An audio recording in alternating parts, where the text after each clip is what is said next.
If you've ever driven all the way down to the end of US 421 on Federal Point to catch the Southport Fort Fisher ferry, you've passed this spot dozens, maybe hundreds of times. From the pavement, it looks like nothing more than dense maritime forest, thick brush, and live oaks. But if you look through the canopy using airborne LiDAR, the ground tells a completely different story. Stripping away the trees reveals 6 massive horseshoe-shaped earthworks sitting in a neat, uniform line right along the modern corridor. All built to the same scale, evenly spaced and hidden in plain sight. Today, Byron and I went off pavement to walk these features and see what's left on the ground. When you get into the brush, the sheer scale of these earthworks hits you. These aren't simple ditches. We're looking at earthen parapets standing nearly 12 feet high, spanning well over 100 feet across. Right near the edge of the structures, you'll spot heavy concrete footings with heavy steel mounting brackets anchored directly into the ground.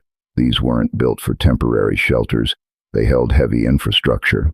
Watching Byron climb to the top rim gives you a real perspective on the depth.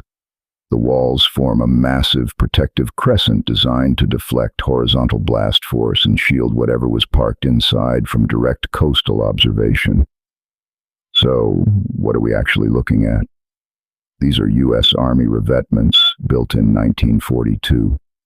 During World War II, Fort Fisher was reactivated as the primary coastal firing range and anti-aircraft artillery training center for nearby Camp Davis in Onslow County.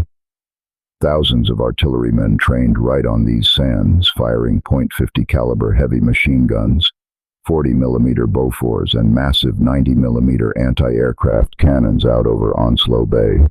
To support that relentless volume of live-fire training, the Army dug these heavy dual-bay horseshoe revetments directly south of the main firing line to serve as high-capacity ammunition bunkers and motor pool staging revetments.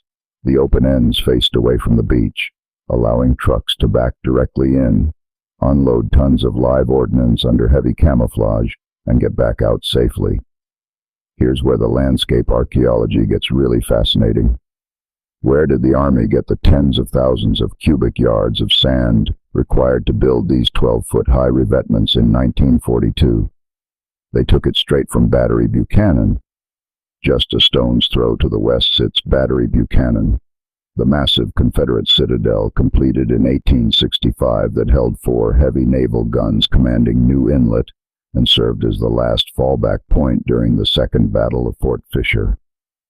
When Army engineers arrived in 1942 to set up the Camp Davis gunnery range, they hauled off roughly half of Battery Buchanan's original Civil War earthworks to construct these World War II ammo revetments. It's a striking example of military recycling. 19th century Civil War earthworks dug by hand and shovel were re-engineered by 20th century steam shovels to fight World War II. When you walk this ground today, you're stepping through multiple layers of coastal history stacked right on top of each other.